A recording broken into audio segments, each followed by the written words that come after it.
قرآن کریم کے بارے میں ارشاد فرمایا گیا ہے کہ قرآن کتاب ہدایت ہے،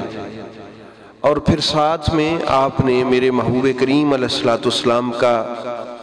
فرمان عالی شان یقیناً سماعت فرمایا ہوگا، ہماری اہل سنت کی تقریباً مستند تمام تر کتب میں موجود ہے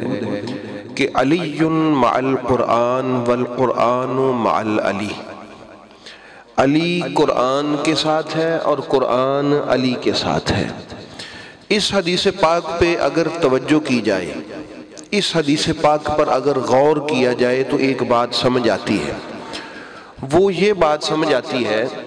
کہ انسان کوشش کر کے، کاوش کر کے، بغیر علی المرتضیٰ کی محبت کے قرآن کریم کے کچھ علوم پر دسترس حاصل کر سکتا ہے۔ قرآن کریم کی جو علوم ہیں قرآن میں، سارے علوم ہی قرآن میں ہیں، ان پر وہ دسترس حاصل کر سکتا ہے، قرآن کریم کے علوم میں سے بہت سارے علم سیکھ سکتا ہے۔ یہ ممکن ہے، اگر اس کے دل میں علی نہ ہو تو تب بھی یہ ممکن ہے کہ اس کو قرآن کریم کے بہت سارے علوم حاصل ہو جائیں اور وہ ان پر دسترس حاصل کر لے، استاد بن جائے، سکھانا بھی شروع کر دے، یہ ممکن ہے۔ اس حدیث پاک کو پڑھنے کے بعد جو توجہ والی بات ہے وہ یہ ہے، لیکن احباب گرامی، قرآن ہدایت بن کے اس کے سینے میں نہیں اتر سکتا۔ قرآن ہدایت بن کے اسی کے سینے میں اترے گا جس کے سینے میں علی کی محبت موجود ہوگی، کیونکہ رسول کریم علیہ الصلوۃ والسلام نے فرمایا کہ قرآن اپنی ہدایت اور اپنے نور کے ساتھ علی المرتضیٰ کے ساتھ اور علی قرآن کے ساتھ ہے۔ یہ بات طے ہے، یہ بات بالکل طے ہو چکی، میرے محبوب نے جو ارشاد فرما دیا ہے۔ میں اس لیے آپ سے یہ عرض کر رہا ہوں، زیادہ جلدی بات نہیں کر رہا، بڑی توجہ سے سماعت فرمائیے گا کہ قرآن کریم کے علوم سیکھ کر کوئی اس پر دسترس تو بغیر علی کی محبت کے بھی حاصل کر سکتا ہے۔ اس کو اصول قرآن آ جائے، اصول تفسیر آ جائے، اصول حدیث آ جائے، اور اس کو بہت ساری چیزوں کی سمجھ آ جائے، وہ ناسخ و منسوخ کے علم کو سمجھ جائے، وہ جو ہے تفاسیر کی جو ہے وہ اس کی ترتیب کو سمجھ جائے، آیات کی ترتیب سمجھ لے، قرآن کریم کے علوم میں سے بہت کچھ اس کو مل سکتا ہے بغیر حب علی بھی، لیکن قرآن ہدایت بن کے اسی کے سینے میں اترے گا جس کے سینے میں علی پاک کی محبت موجود ہوگی، کیونکہ یہ میرے نبی پاک کا اعلان ہے۔ یہ ذہن میں آپ رکھ لیں۔ تو اب ہم نے دیکھنا یہ ہے، یہ طے ہو چکا ہے کہ قرآن کی ہدایت کا نور اسی دل میں ہی منتقل ہوگا جس دل میں علی المرتضیٰ کی محبت موجود ہے، کیونکہ یہ میرے نبی کا فرمان ہے کہ علی اور قرآن جہاں بھی ہیں اکٹھے ہیں۔ تو اگر علی دل میں نہ ہو تو قرآن کیسے ہو سکتا ہے؟ تو پتہ چلا قرآن کے ظاہری الفاظ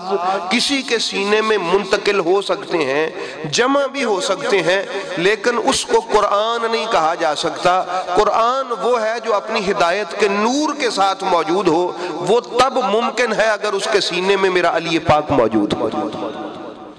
ٹھیک ہو گیا؟ یہ بات اس لیے احباب گرامی میں اپنے احباب سے، اپنے دوستوں سے یہ عرض کرتا رہتا ہوں کہ علی المرتضیٰ علیہ السلام شیر خدا، مشکل کشا کا دامن پکڑ لیں، واللہ با خدا قرآن بھی ہدایت اور رحمت کے خزانوں کے دروازے آپ پر کھول دے گا۔ یہ میرے نبی پاک علیہ الصلوۃ والسلام کا وعدہ ہے کہ قرآن کریم اور علی یہ ساتھ ہیں اور قیامت تک ساتھ ہیں، حوض کوثر تک ساتھ ہیں۔ یہ فیصلہ میرے محبوب کریم علیہ الصلوۃ والسلام فرما چکے ہیں، اس لیے ہم آج کی اس بزم میں حضور مولا علی شیر خدا، مولا علی کرم اللہ تعالی وجہ الکریم جو ہیں، ان کی پاک بارگاہ میں خراج عقیدت پیش کرنے کے لیے حاضر خدمت ہوئے ہیں۔ قرآن اور علی ایک باقاعدہ مضمون ہے، اور میرا بڑا فیورٹ مضمون ہے، میں اس کو پڑھتا رہتا ہوتا ہوں جہاں سے بھی یہ مجھے ملے۔ علی اور قرآن یہ بڑا زبردست مضمون ہے، اور اس کو اگر میں آپ کے سامنے قرآن کریم کی ایک آیہ کریمہ ہے، ان الذین آمنوا وعملوا الصالحات اولئک هم خیر البریہ، سورہ مبارکہ البینہ میں یہ آیہ کریمہ موجود ہے۔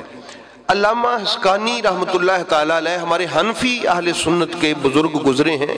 شواہد التنزیل انہوں نے ایک کتاب لکھی ہے۔ یہ جو آیات نازل ہوئی ہیں نا، ان کے بارے میں کون سی آیت کس موقع پہ نازل ہوئی، اس موضوع پہ انہوں نے یہ کتاب لکھی ہوئی ہے،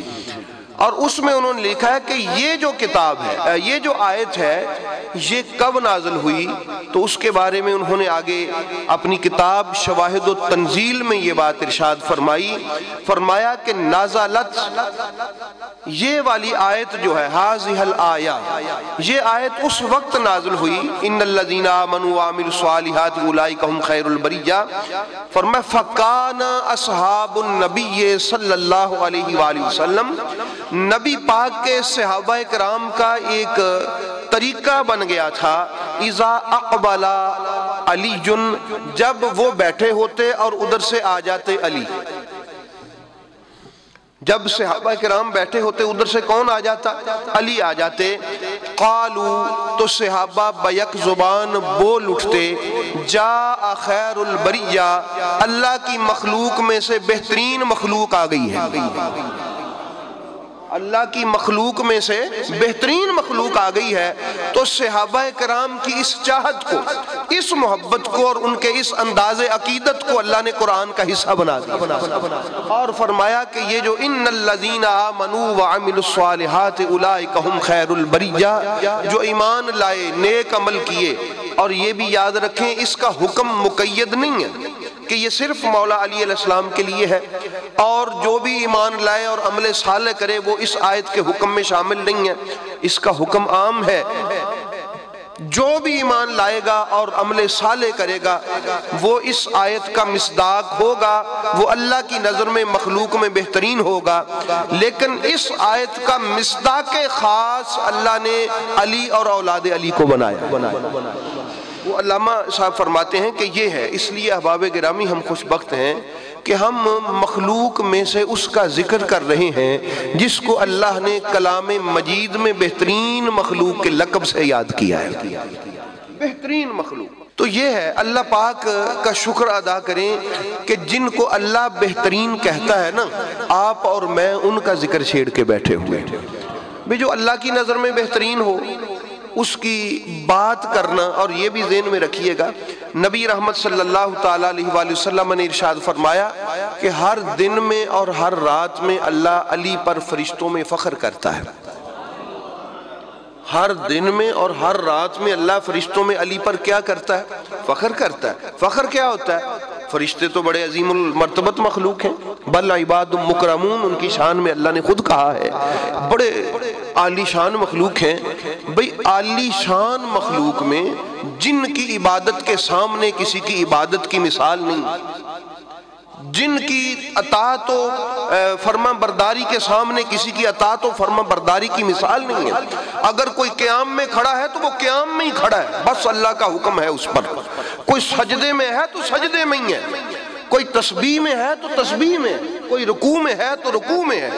اس مخلوق کو اللہ تعالیٰ کہتا ہے میرے علی کی شان دیکھی، یہ شان ہے حضور مولا علی علیہ السلام کی۔ تو اللہ تعالیٰ نے حضور مولا کائنات مولا علی علیہ السلام کو بے بہا شانوں کے ساتھ نوازا ہے،